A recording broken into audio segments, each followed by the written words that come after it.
19장 말씀을 본문으로 삼았습니다. 먼저 마태복음 25장 달란트 비유에서는 14절부터 19절 그리고 마지막 2절 29에서 30절 읽겠습니다. 마태복음 25장 14절부터 같이 읽겠습니다. 시작. 어떤 사람이 타국에 갈 때 그 종들을 불러 자기 소유를 맡김과 같으니 각각 그 재능대로 한 사람에게는 금 5달란트를, 한 사람에게는 2달란트를, 한 사람에게는 1달란트를 주고 떠났더니 5달란트 받은 자는 바로 가서 그것으로 장사하여 또 5달란트를 남기고 2달란트 받은 자도 그같이 하여 2달란트를 남겼으되 1달란트 받은 자는 가서 땅을 파고 그 주인의 돈을 감추어 두었더니 오랜 후에 그 종들이 주인이 돌아와 그들과 결산할세. 이 결산했다고 하는 말씀이 성경에 그렇게 많이 나오지를 않습니다. 오늘 이 본문과 히브리서 13장 등에 회개한다, 죄의 회개가 아니고 계산한다는 말씀이 되겠습니다. 이 결산을 오늘 제목으로 삼아서 2020년의 결산이라고 하는 제목이 나왔습니다. 29절 30절 보겠습니다. 무릇 있는 자는 받아 풍족하게 되고 없는 자는 그 있는 것까지 빼앗기리라. 이 무익한 종을 바깥 어두운 데로 내쫓으라. 거기서 슬피 울며 이를 갈리라 하니라. 아멘. 누가복음 19장을 일부 때는 다 읽었는데 이 부분도 다 읽지 않겠습니다. 11절부터 먼저 읽습니다. 누가복음 1절부터 나와 있는데 누가복음 19장 1절부터 나와 있는데 19장 11절 문화의 비유를 읽겠습니다. 15절입니다. 그들이 이 말씀을 듣고 있을 때 비유를 다하여 말씀하시니 이는 자기가 예루살렘에 가까이 오셨고 그들은 하나님의 나라가 당장에 나타날 줄로 생각함이더라. 이르시되 어떤 귀인이 왕위를 받아가지고 오려고 먼 나라로 갈 때 그 종 열을 불러 은하 10문화를 주며 이르되 내가 돌아올 때까지 장사하라 하니라. 그런데 그 백성이 그를 미워하여 이 왕을 미워했다는 말씀입니다. 왕이 되려고 하는 이 귀인을 사자를 뒤로 보내어 이르되 우리는 이 사람이 우리의 왕됨을 원하지 아니하나이다 하였더라. 귀인이 왕위를 받아가지고 돌아와서 은하를 준 종들이 각각 어떻게 장사하였는지를 알고자 하여 그들을 부르니 그 첫째가 나와 이르되 주인이여 당신의 한 문화로 10문화를 남겼나이다. 주인이 이르되 잘하였다 착한 종이여 네가 지극히 작은 것에 충성하였으니 곧 10고울 권세를 차지하라고 그 둘째가 와서 이르되 주인이여 당신의 한 문화로 5문화를 만들었나이다. 주인이 그에게도 이르되 너도 5고울을 차지하라고 또 한 사람이 와서 이르되 주인이여 보소서 당신의 한 문화가 여기 있나이다. 내가 수건으로 쌓아두었나이다. 그냥 다 읽으십시다. 이는 당신이 엄한 사람인 것을 내가 무서워함이라. 당신은 두지 않은 것을 취하고 심지 않는 것을 거두나이다. 주인이 이르되 악한 종아 내가 네 말로 너를 심판하노니 너는 내가 두지 않는 것을 취하고 심지 않는 것을 거두는 엄한 사람인 줄로 알았느냐? 그러면 어찌하여 내 돈을 은행에 맡기지 아니하였느냐? 그리하였으면 내가 와서 그 이자와 함께 그 돈을 찾았으리라 하고 곁에 섰는 자들에게 이르되 한 문화를 빼앗아 10문화 있는 자에게 주라 하니 그들이 이르되 주여 그에게 이미 10문화가 있나이다. 주인이 이르되 내가 너에게 말하노니 무릇 있는 자는 받겠고 없는 자는 그 있는 것도 빼앗기리라. 그러므로 내가 왕됨을 원하지 아니하는 저 원수들을 이리로 끌어다가 내 앞에서 죽이라 하였느니라. 아멘. 이 삭개오에 관한 말씀이 나오는데 1절부터 10절까지를 읽겠습니다. 누가복음 19장 1에서 10절입니다. 예수께서 여리고로 들어가 지나가시더라. 삭개오라 이름하는 자가 있으니 세리장이요 또한 부자라. 그가 예수께서 어떤 사람인가 하여 보고자 하되 키가 작고 사람이 많아 할 수 없어 앞으로 달려가서 보기 위하여 돌 무화과 나무에 올라가니 이는 예수께서 그리로 지나가시게 되밀어라. 예수께서 그곳에 이르사 쳐다보시고 이르시되 삭개오야 속히 내려오라. 내가 오늘 네 집에 유하여 하겠다 하시니 급히 내려와 즐거워하여 영접하거늘 무사람이 보고 수군거려 이르되 저가 죄인의 집에 유하러 들어갔도다 하더라. 삭개오가 서서 주께 여짜오되 주여 보시옵소서 내 소유의 절반을 가난한 자들에게 주겠사오며 만일 누구의 것을 속여 빼앗은 일이 있으면 네 갑절이나 갚겠나이다. 예수께서 이르시되 오늘 구원이 이 집에 이르렀으니 이 사람도 아브라함의 자손이니라. 하나님이로다. 다 같이 읽습니다. 인자가 온 것은 잃어버린 자를 찾아 구원하려 함이니라. 아멘. 할렐루야. 우리는 성탄절을 보내고 그리고 2020년 마지막 주일을 오늘 하나님 앞에 경배를 드림으로 보내게 됩니다. 예수님의 초림은 주님이 초라한 모습으로 마국간에 탄생을 하십니다. 그러나 예수님의 재림은 그렇게 오시지 않습니다. 화려하게 오십니다. 천군 천사들과 함께 나팔 소리를 대동하고 구름 사이에 우리 주님이 앞으로 나타나실 줄로 믿습니다. 이제 초림의 예수님은 고난의 삶을 사시다가 그리고 고난의 십자가를 지시고 우리의 죄악을 사유하기 위해서 십자가 지시고 우리를 의롭다 하기 위해서 부활하셨습니다. 그리고 주님은 승천하셔서 하나님 보좌 우편에 앉으셔서 우리를 위해서 간절히 기도하시다가 때가 되면 이 땅에 다시 내려오시게 될 줄로 믿습니다. 우리가 성탄이 있었다면 재림이 있는다고 하는 것을 꼭 기억하셔야 될 필요성이 있습니다. 오늘 특별히 달란트 비유와 이 문화의 비유 속에는 예수님의 재림이 숨어 있습니다. 재림에 관한 말씀입니다. 우리는 연초가 되면 마음이 들떠서 한 해에 새로운 계획을 세우십니다. 나도 언제든지 들뜨더라고요. 어린아이처럼 또 설레이기도 하고요. 그래서 금년은 이렇게 좀 살아보아야 되겠다. 우리 교회가 이렇게 부흥도 됐으면 좋겠다. 뭐 이런 마음을 마음속으로 갖죠. 그렇게 출발을 하죠. 그래서 금년에 우리 교회가 성령의 인도함을 좀 받는 교회가 되었으면 좋겠다. 이런 마음을 가지고 출발을 했는데 벌써 결산을 해야 될 때가 되었습니다. 어떻게 우리가 결산을 해서 연말을 잘 보내서 주님 앞에 내가 금년에 이렇게 살았습니다라고 결산을 해야 되는데 사실 목사가 금년에 결산해 보려고 그러니까 결산할 게 별로 없어요. 예. 결산할 게 없는 거예요. 왜? 목회자들이 별로 일할 게 없어요. 예. 영적인 것 외에는 실질적으로 나아가서 일반 세상 사람들하고 부딪혀야 되는데 이 식송마을에 왔으면 우리 백배교회 좀 나오십시오. 예수 믿으십시오. 그러면 요즘 반응이 뭐예요? 저놈 미쳤나? 이렇게 쳐다본단 말입니다. 그러니까 아무 일, 전도의 복음 전도의 일을 손발이 꽁꽁 묶여서 아무 일을 할 수가 없어요. 네, 이렇게 돼버린 거예요. 금년 한 해가. 그럼에도 불구하고 우리는 이와 같은 때라고 할지라도 그래도 결산을 맺을 일이 있을 줄로 믿습니다. 그러면 그 결산한다고 하는 것이 성경에 그렇게 많이 나와 있지를 않아요. 오늘 이 본문 마태복음을 우리가 읽었는데 달란트 비유와 문화의 비유 속에서 결산이 나와 있어요. 또 히브리서 13장을 보시면 우리 성도님들을 인도하는 꼭 주의 종들만이 아니에요.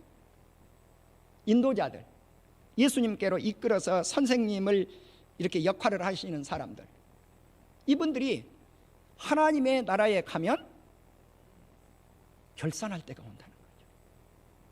그것을 가리켜서 회개한다고 그래서 회개, 죄를 회개한다는 뜻이 아니에요. 우리가 돈을 주고받고 계산하는 것처럼 계산하자는 거죠. 이런 때가 온다는 거예요. 그러면 어느 때 이 결산을 할 것인가? 주님의 재림의 때입니다. 오늘 우리는 달란트 비유와 문화의 비유는 비슷한 것처럼 느껴지지만 약간 차이점이 있습니다. 그럼에도 불구하고 이제 어떤 사람이 어떤 귀인이 이렇게 나와요. 어떤 사람이 어떤 귀인이 타국에 갈새 멀리 떠난다 그랬거든요. 그럼 이 타국 멀리 가는 게 어딘가? 승천입니다. 예수님의 승천이에요. 그래서 왕권을 가지고 이 세상에 오신다 그랬거든요. 왕권을 가지고 이 세상에 오시는데 그럼 그때가 언제냐? 재림의 때입니다. 예.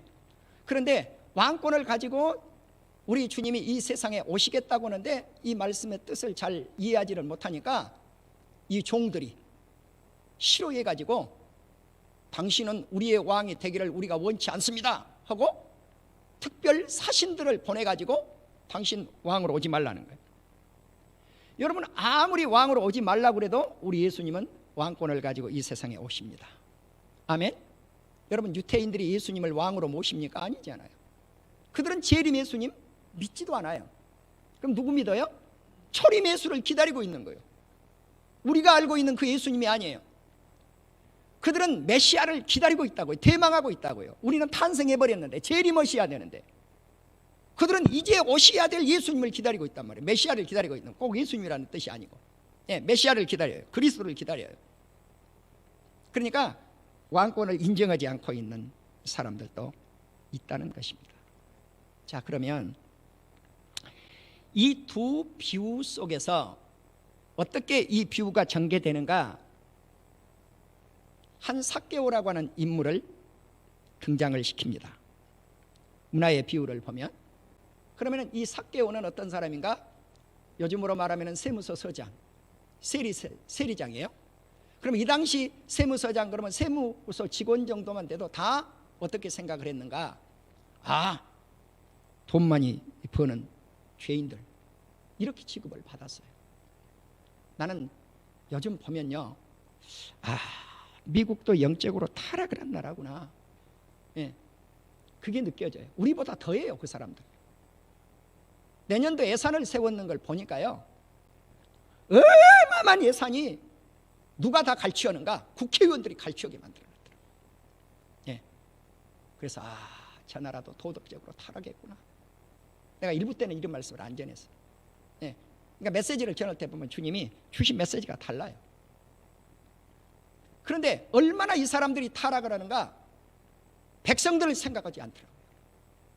그래서 제 마음속에 어떤 생각이 들기 시작했냐면은, 이제 서구에서 동방으로 영권이 옮겨올 때가 되는 겁니다. 난 그렇게 생각을 하기 시작을 하고 있습니다. 언제 이 부분 말씀은 깊게 전할 때가 오리라고 봅니다.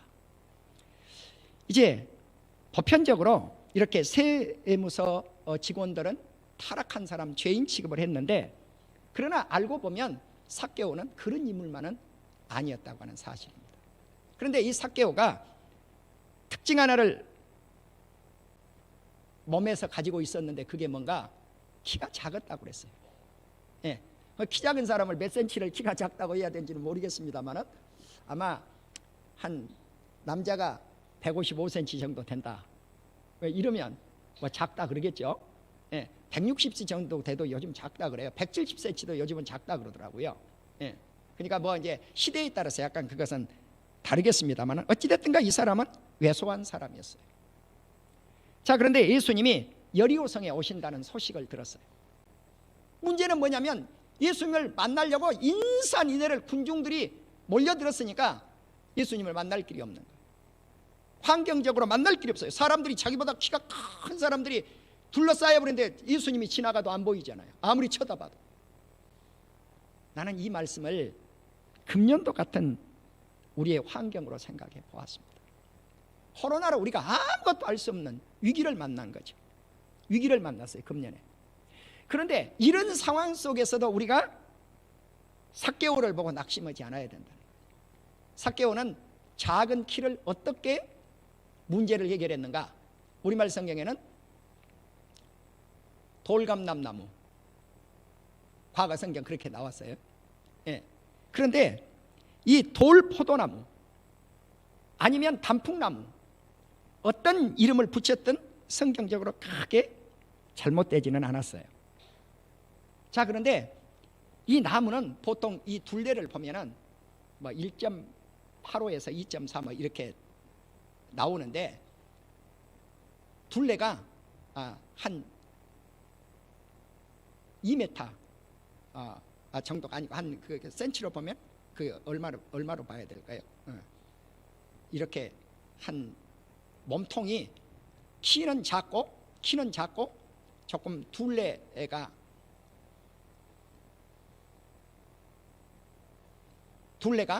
그렇게 큰 둘레는 아니어서 이 나무가 사람들이 기어 올라가기 좋은 모습으로 만들어진 그러한 나무라고 합니다.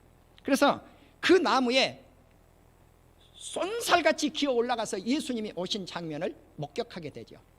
그런데 그때 예수님이 삭개오의 그 모습을 보고 뭐라고 말씀하냐면, 삭개오야 속히 내려오라고 하는 명령을 내립니다.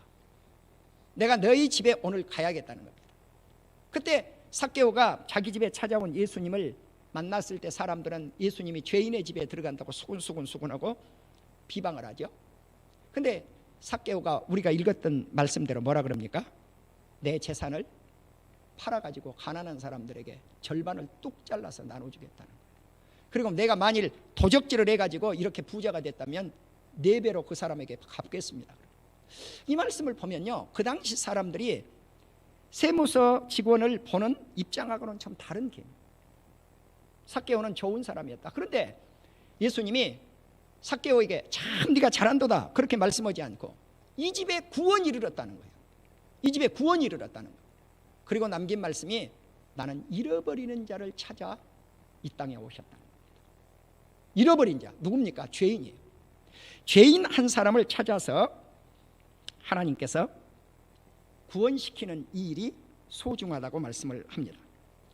우리는 잃어버린 양, 그리고 드라크마, 이와 같은 비유, 또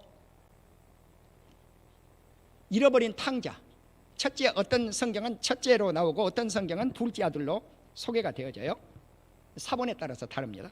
어찌됐든가 그 탕자, 잃어버린 탕자가 집에 돌아왔을 때 주님은 이렇게 말씀을 하죠. 죄인 한 사람이 회개하여 하나님의 자녀가 되는 것, 이것이 기쁨이라고 말씀을 합니다. 이제 우리는 달란트 비유와 문화의 비유를 한번 생각해 보실 필요성이 있을 것 같습니다. 마태는 달란트 비유를, 그리고 누가는 문화의 비유를 우리에게 소개해 주고 있습니다. 달란트는 쉽게 말씀을 드려서 한 사람이 6,000일 동안 일을 해야 벌 수 있는 돈입니다. 우리말 성경은 금 1달란트 이렇게 나왔는데 원문에는 금이라고 나와 있지를 않아요. 구약시대에 이 달란트는 무게로만 통용을 했어요. 근데 신약에 오면은 무게 플러스 돈의 화폐 단위였습니다. 그러니까 이 1달란트가 6,000일을 벌어야 되니까 하루 1년에 우리가 한 300일 일한다고 가정을 하면 20년을 벌어야 이 돈을 마련할 수 있는 것이 1달란트예요. 그러면 예수님이 5달란트를 어떤 사람에게 이렇게 나눠줬잖아요. 재능에 따라서. 자, 그러면 이 사람 몇 년 벌 걸 나눠준 거예요? 100년. 100년 벌 걸 나눠줬으니까 어마어마한 돈을 맡기고 간 거예요. 자, 우리는 여기서 문화에 대해서 비교를 해보아야 돼요. 문화는 어떤가? 60일이에요. 네, 60일. 네, 그러니까 60분의 1이에요. 그러니까 훨씬 적은 돈이라고 볼 수가 있겠죠. 그런데 달란트 비유 속에서는 재능에 따라서, 할 수 있는 능력에 따라서 어떤 사람에게는 5을, 어떤 사람에게는 2달란트를, 어떤 사람에게는 1달란트를 나눠주죠. 여기서 능력, 재능이 나와요. 그런데 문화는 그렇게 하지 않고 종 10을 불러가지고 10사람에게 동일하게 한 문화씩 나눠준 거예요. 그러니까 모든 사람이 똑같이 출발해요. 그런데 주님의 명령이 달란트나 문화나 동일하게 뭐라고 했습니까? 이것을 가지고 장사하여 남기라는 것입니다. 그럼 언제까지? 내가 왕권을 가지고 다시 돌아올 때까지 라고 하는 말씀을 남깁니다. 그런데 누가복음 속에서 문화의 비유 속에서는 뭐라는가? 왕됨을 싫어해요. 그래서 사자를 보내가지고, 대표단을 보내가지고 우리는 당신이 왕으로 오는 것을 싫어합니다, 이렇게 통보를 해요. 나는 이 말씀을 유태인들이라고 생각을 합니다. 예. 예수님을 믿지 않는 사람들 싫어합니다. 한국에 예수 믿는 크리스찬들 얼마나 싫어하는 사람들 많이 있는지 몰라요. 네. 어마어마하게 많습니다. 나는 예수 믿는 우리 성도님들만이라도 우리 주님이 왕권을 가지고 이 세상에 재림하셔서 우리에게 결산하러 오시는 주님이라고 하는 것을 외면하지 않는 저와 여러분이 되시기를 주님의 이름으로 축원합니다. 자, 그렇다면 이제 우리는 달란트와 문화에 대해서 비교를 잠깐 해 보셨는데요. 분명한 것 한 가지는 이제 주님이 결산할 날이 온다는 것입니다. 이 결산을 한다고 하는 것은 계산한다.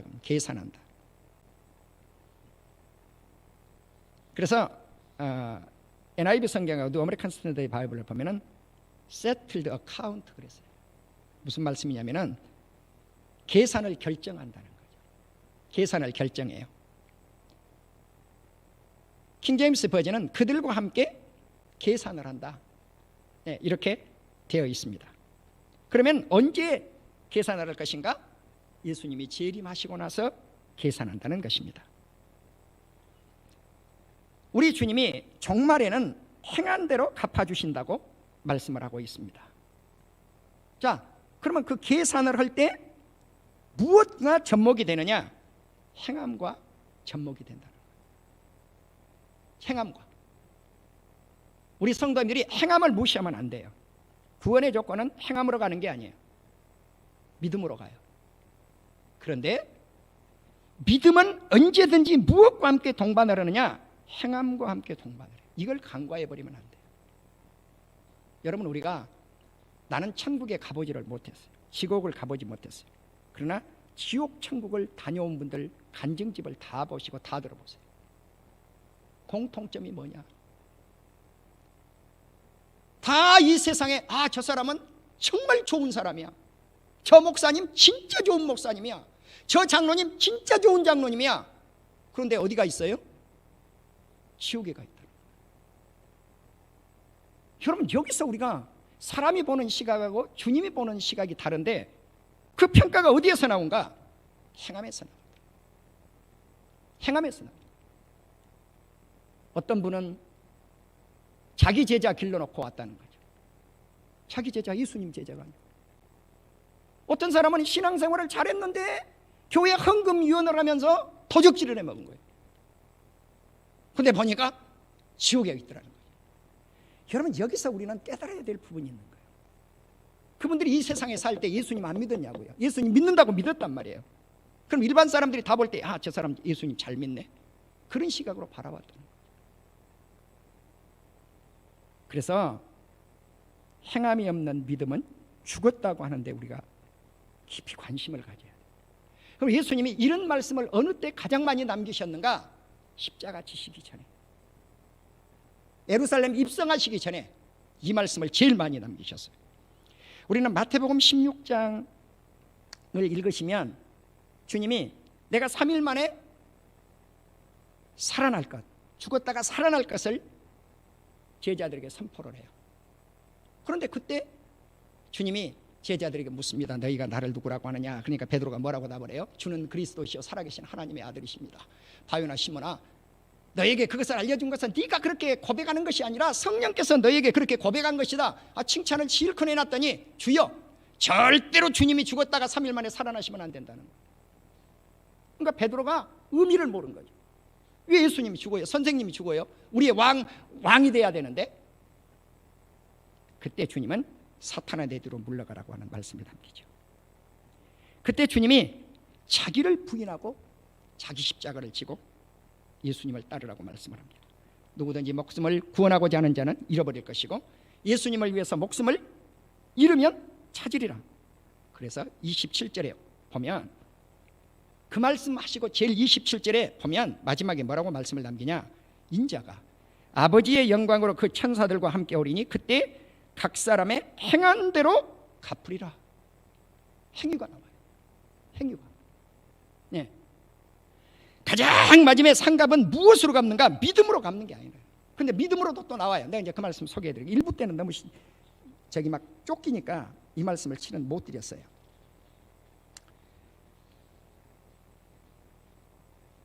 그러면 이 상급이 행한 대로 갚는다고 하는 것이 무엇일까? 이 상급이 행한 대로 갚는다고 하는 것이 상급입니다. 상급. 한번 따라합시다. 상급. 크게 합니다. 상급. 예, 상급이에요. 자, 그러면 우리가 행함으로만 이 상급이 주어질 것인가? 아니에요. 믿음으로 상급을 준다고 또 말씀을 합니다. 그 부분은 조금 이따가 제가 말씀을 올리겠습니다. 로마서 8장 18절을 보시면 생각하건대 현재의 고난은 장차 우리에게 나타날 영광과 비교할 수 없도다. 자, 우리가 이 세상에서 정말 살기가 힘들어요.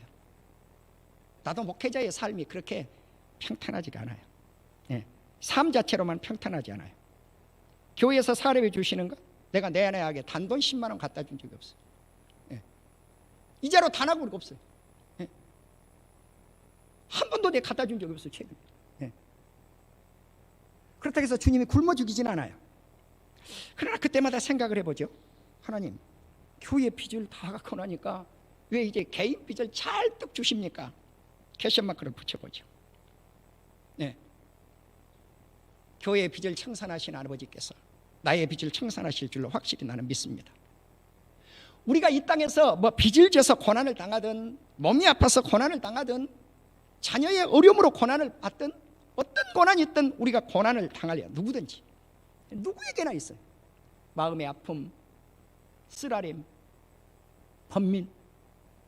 그래서 그것들이 다 고난인데, 그러나 주님이 우리에게 위로를 주시는 것은 네가 그까짓 게 고난이냐 이놈아. 빚 조금 있다고 그게 고난이냐? 아프다고 그게 고난이냐? 자녀가 잠깐 취직을 못했다고 해서 그것이 고난이냐? 그런 것들은 아무것도 아니니라. 잠깐 빚이 졌다고 아니면은 사업이 조금 안 된다고 그것이 고난이냐? 아니다. 네가 당하는 그 고난은 장차 예수 잘 믿고 끝까지 믿음을 가지고 천국에 가서 하늘에서 주님과 누릴 영광과 비교를 해봐라. 네가 당한 세상에서 고난은 그까짓 건 아무것도 아니란다. 주님이 이렇게 말씀하시는 거예요.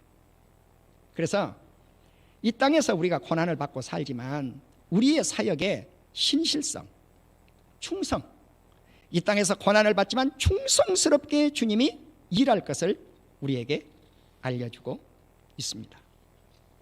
그럼 이 부분은 이제 부분에서 다시 한번 말씀을 올리기로 하고요. 이제 우리는 달란트와 문화의 비교점을 생각을 해 보셨습니다. 이제 주님이 결산할 때가 왔습니다. 그래서 달란트 비유 속에서 결산은 문화의 비유 속의 결산과 조금 다르죠. 어떤 점이 다른가? 재능에 따라서 나누어졌고 큰 돈을 맡겼고, 문화는 작은 돈을 맡겼다고 그랬잖아요. 그런데 이제 100년 동안 일할 것을 이제 맡겨준 거란 말입니다. 5달란트면. 그렇죠? 한 달란트가 20년 동안 벌 거니까 1년에 300일씩만 일한다고 가정을 하고 100년 벌 걸, 평생 벌 걸 맡겨준 거란 말이죠. 그런데 이 사람이 너하고 나하고 계산을 하자. 그러니까 주님, 나는 즉각 가서 장사를 해가지고 100년치를 내가 벌어왔습니다. 이 사람 지금 얼마 벌어야 가지고 있는 돈이에요? 200년. 200년 동안 가지고 있어야 될 거를 가지고 있는 거예요. 그러니까 잘하였도다 충성된 종아라고 이제 주님이 칭송을 해주지요, 이 사람에게. 자, 여기서 우리는 잘하였도다 충성된 종아, 이 충성된 종이 어떤 종인가? 신실된 종입니다. 그런데 여기서 우리가 한 가지 알아야 돼요. 100년치 물건을 돈을 맡겼는데 100년 거를 또 벌었으니까 이게 어마어마한 돈인데 주님의 눈에는 작은 거예요. 주님의 눈에는 적은 거예요. 그러니까 내가 주님 이렇게 한 해 동안 아니면 한평생 동안 내가 일을 해서 이만큼 남겼습니다 하고 자랑을 해야 될 텐데 주님의 눈에는 그것이 작게 보이고 적게 보였다는 거예요. 그래서 우리말 성경은 작다 적다를 혼용해서 써요. 그래서 제가 원문을 살펴봤어요. 작다고 나와요, 원문에는. 어찌됐든가 작은 것이라든가 적은 것, 양이 적든 키가 작든 작은 그런 부분을 말씀을 하고 있습니다. 그래서 내 주인의 즐거움에 참여하라는 것입니다. 남긴 자들을 향해서 내 즐거움에 참여하라. 이게 뭘까요? 내 즐거움이 뭘까요? 이게 천국입니다. 이게 천국이에요. 왕이 누리는 그 나라예요. 2달란트 받은 자에게도 마찬가지예요. 상급이 똑같아요. 그런데 남기지 않는 자, 땅속에다가 묻어놓은 자, 이 사람은 악하고 게으른 자라고 말씀을 하죠. 예. 자, 무익한 종이에요. 무익한 종, 충성되지 아니한 이 종, 악하고 게으른 종, 이 종을 무엇라고 성경이 말씀을 하고 있는가? 무익하다고 말씀을 합니다. 그래서 무익하다고 하는 게 뭘까? 예. 아무런 도움을 주지 못하는 점. 유익하다고 하는 말 반대가 뭘까요? 무익하다고 하는 말 반대가 뭘까요? 유익한 거죠. 자, 그런데 이 무익한 종을 어두운 데 내쫓으라고 그랬어요. 그러니까 유익한 종은 뭔가 페이스펄 서번트 그랬어요. 영어 성경. 우리말 성경은 충성된 종이라, 신실된 종이라, 충성스러운 종이라. 그러면 이 신실하고 충성스러운 종은 누군가? 사명을 잘 감당한 종. 사명을 잘 감당한 종은 상급을 받게 될 줄로 믿습니다. 그래서 우리가 요한계시록 2장 3장을 읽으시면요, 7교회가 등장을 해요. 거기에서 보시면 서머나 교회, 빌라델피아 교회, 이런 교회들의 칭송, 그리고 나머지 교회들을 보면 단점을 나열하시죠, 주님이. 물론 장점도 있지만. 그러면 그 장점이 있는 그 교회에 행한 것들을 보라는 거죠. 그게 뭘까? 충성했던 서머나 교회. 죽도록 충성하라. 죽도록 충성하라. 그리하면 너에게 마지막에 무슨 면류관이 있을 것이다? 생명의 면류관이 있을 것이다. 이것이 하늘의 축복의 즐거움에 참여하는 것입니다. 그러나 그렇게 하지 않고 게으른 종은 바깥 어두운 데 내쫓으라. 자, 이 어두움, 스코토스라고 하는 이 어두움 속으로 이 사람을 집어넣는데, 그러면 어디 어두움 속인가? 바깥 어두움 속이에요. 이 바깥이라고 하는 것은요, 천국 바깥을 의미합니다. 천국 바깥을 의미하니까 어디겠어요? 당연히 지옥이죠. 지옥의 심판을 의미하고 있습니다. 신약에서 이 어두움은 죄악을 상징합니다. 그러나 구약에서는 심판을 상징을 합니다. 자, 그러면 이제 에베소서 5장 8절을 보시면요, 너희가 전에는 어둠에 있더니, 죄악 세상 속에 있더니 지금은 예수 그리스도의 빛 안에 있다고 말씀을 하고 있습니다. 그래서 너희에게 비추는데 어떤 빛이 비칠 것인가? 예수 그리스도의 빛이 비출 것이라고 말씀을 합니다. 에베소서 5장 9절에 보면, 자, 빛의 열매가 있는데 빛의 사람은 착하게 살고 모든 착함, 의로움, 진실함으로 살아간다 그랬습니다. 어둠은 반대입니다. 여러분, 한 나라의 정권도 이런 나라인지 빛의 나라인지 어둠의 나라인지 이것을 우리 예수 믿는 성도들은 판단을 하면서 세상을 바라보아야 될 줄로 믿습니다. 이제 우리는 이처럼 주님이 우리 앞에 심판을 하실 때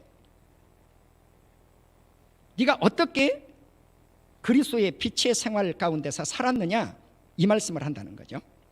자, 그러면 이제 조금 더 이 말씀을 앞으로 나가 보도록 하겠습니다. 디모데후서 4장 7절에 보시면 바울이 이런 고백을 합니다. 나의 선한 싸움을 싸우고 나의 달려갈 길을 마치고 믿음을 지켰으니, 자, 여기서 보시면 선한 싸움, 싸웠는데 어떤 싸움을 싸웠는가? 선한 싸움을 싸웠다. 이게 행함입니다. 네. 선한 싸움을 싸우고 나의 달려갈 길을 마치고 무엇을 지켰는가? 믿음. 예수 믿는 믿음을 끝까지 지켰어요. 그리고 났더니 디모데후서 4장 8절에 이제 우리는 나를 위하여 의의 면류관이 예비되었습니다. 자, 그러면 행함의 면류관만 있는 것이 아니고 믿음의 의의 면류관이 있다는 거예요. 그러니까 우리가 한 가지만 생각해서는 안 된다는 거예요. 자, 그래서 예수 믿는 믿음의 토대 위에 행함의 믿음을 함께 가지고 갈 때 마지막 날 면류관을 얻게 되는구나 라고 하는 것을 알 수가 있겠습니다. 그래서 바울은 디모데후서 4장 8절에서 이제부로는 나를 위하여 의의 면류관이 예비되었으므로 주곧 의로우신 재판장이 그날에 내게 주실 것이며 내게만 아니라 주의 나타남을 무엇일까요? 재림이죠. 재림을 사모하는 모든 자에게느니라. 아멘. 저와 여러분이 끝까지 예수 믿는 이 믿음을 간직하여 생명의 면류관, 의의 면류관, 이 면류관을 다 받는 역사가 있기를 주님의 이름으로 축원합니다. 그러면 디모데전서 6장 12절에서는 똑같이 말씀을 합니다. 너는 믿음의 선한 싸움을 싸우라는 것입니다. 그럼 이게 무슨 말씀인가? 쉽게 말하면 열심히 선을 추구하라는 것입니다. 열심히 선을 추구하라. 믿음의 선한 싸움이 뭘까? 열심히 선을 추구하라. 그래서 믿음과 이 선은 함께 간다는 것입니다. 그리고 나서 영생을 취하라. 이를 위해 네가 부르심을 입었고 많은 증인 앞에서 선한 증거를 증거하였도다. 그래서 믿음과 선한 증거가 함께 이루어져 나가는 것을 알 수가 있습니다. 이 말씀을 칼빈은 이렇게 말씀을 합니다. 믿음을 지켰다는 게 뭔가? 올바른 교리를 지켰다. 좀 어려운 말을 썼어요. 이 교리입니다. 그리고 청지기로서 그리스도에 대한 신뢰를 끝까지 버리지 않았다고 스콧이라고 하는 학자는 말씀을 했어요. 그러니까 청지기로서 예수님에 대한 신뢰를 끝까지 저버리지 않았다는 거예요. 무엇을 끝까지 저버리지 않았는가? 예수님의 죽음, 예수님의 부활, 또 재림, 이 모든 것들을 믿음으로 끝까지 저버리지 아니하고 간직했다고 하는 사실입니다. 그래서 우리 사랑하는 성도님들이 마지막 날까지 우리는 어떤 믿음을 가지고 살아가야 될 것인가? 로마서 12장 17절에서 그리스도의 생활의 모습을 우리에게 알려주고 있는데, 이곳이 이제 로마서는 교리편하고 행위편이 있어요. 삶의 편이 있단 말입니다. 여기는 삶의 편에 들어가요. 로마서 12장 17절에서 모든 사람 앞에서 선한 길을 도모하라. 여기 right 그랬다. 아까 선한 일은 good deed, good things, 이런 일들을 굿이라고 하는 단어를 쓰기도 하고, 또 right, 옳다. 옳은 게 뭘까요? 그게 선한 거예요. 내 원수가 줄이거든 먹이고 목마르거든 마시게 하라. 그리함으로 숯불을 내 머리에 쌓아두어라. 자, 우리가 마지막에 주님 앞에 살아가면서 선한 길이 어떤 길인가 한 예를 든 거예요. 원수가 줄이거든 먹이고 목마르거든 마시게 하라. 그리함으로 숯불을 네 머리에 쌓아놓으라. 숯불을 내 머리에 쌓아 놓으라고 하는 것은 이게 무슨 말이냐면요, 선행으로 말미암아 숯불처럼 수치심이 달아오르게. 다시 말씀을 드리면 결국 회개에 이르는 그러한 의가 이곳에 들어있는 거죠. 이 말씀은 구약의 시대에, 특별히 예수님 십자가를 지시기 전에 구약의 의식으로 숯을 머리에 이렇게 쌓아놓는 행위가 있었다고 합니다. 그럼 이 의식이 어떤 의식인가? 참 회개 의식, 참회 의식이에요. 참회, 회개하는 의식이에요. 그래서 그리스도인들은 선으로 악을 이기라고 말씀을 하고 있습니다. 이제 오늘 2020년 연말을 보내시면서 우리 성도님들이 한 해 동안 내가 믿음을 어떻게 지켰는지, 내가 어떻게 살았는지, 그것을 한번 점검을 해볼 수 있는 그런 귀한 시간이 되실 수 있기를 주님의 이름으로 축원합니다. 이제 우리 성도님들이 지난주 성탄절을 보내시면서 들이신 물질을 우리 장로님들이 선한 곳에 나누었습니다. 그럼 장로님들이 나눈 게 아니죠. 누가 나눴어요? 백배교회 성도님들이 나눈 거예요. 할렐루야. 나는 이것이 우리 교회의 보람이라고 생각을 합니다. 작은 것이지만, 적은 것이지만. 그러니까 주님께서 보실 때 그게 지극히 적은 거예요. 지극히 작고 적은 거예요. 그런데도 귀하게 여기신다는 거예요. 그래, 너희 교회가 작은 교회지만 그래도 1년에 4번 절기를 지키면서 어렵고 힘든 곳에 그래도 나눌 줄 아는구나. 예. 여러분, 이것이 나는 우리 교회 복 중의 복이라고 생각을 합니다. 그러니까 이렇게 되기까지 여러분, 목사가 관여를 하지 않을지라도 우리 장로님들이 하는 게 우리 성도님들이 하는 거예요. 내가 일부 때도 말씀을 드렸지만 난 정말 우리 교회가 팔릴 때 한 1억쯤 하고 싶었어요. 예. 예. 1억쯤 밖으로 뚝 자르고 싶었다고요. 왜 우리가 못하느냐? 믿음이 없어서 못한다. 믿음이 없어서. 자르고 나면요, 주님이 또 퍼부어서 내리셔요. 할렐루야. 내리셔요. 그러니까 교회는 교회대로, 가정은 가정대로, 개인은 개인대로 이것들 하나하나가 쌓일 때 우리 주님이 예루살렘에 입성하시기 전에 전했던 모든 말씀들이 그 안에 들어있다는 거예요. 예. 양과 염소의 가름의 역사도 똑같아요. 예수님이 예루살렘을 입성하시기 전에 다 남기신 말씀들이에요. 오늘 드라크마 문화도 마찬가지 말씀드리고요. 그래서 한 해 동안을 우리가 어떻게 믿음을 가지고 어떻게 살았는지 점검을 하면서 오늘 주님이 나를 불러가신다고 할지라도 주님 앞에 떳떳하니 서서, 주님, 내가 그래도 이렇게 작고 미미하고 연약하지만 내가 믿음을 끝까지 저버리지 않냐고 주님을 붙잡고 그래도 선하게 살려고 발버둥 치다가 주님 앞에 왔습니다 라고 주님이 인정해 줄 수 있는 그러한 사랑하는 우리 온 성도님들이 되셔서 30배, 60배, 100배 축복을 넘치도록 받고 사시는 온 성도님들이 되시기를 주의 이름으로 축원합니다. 기도하십시다.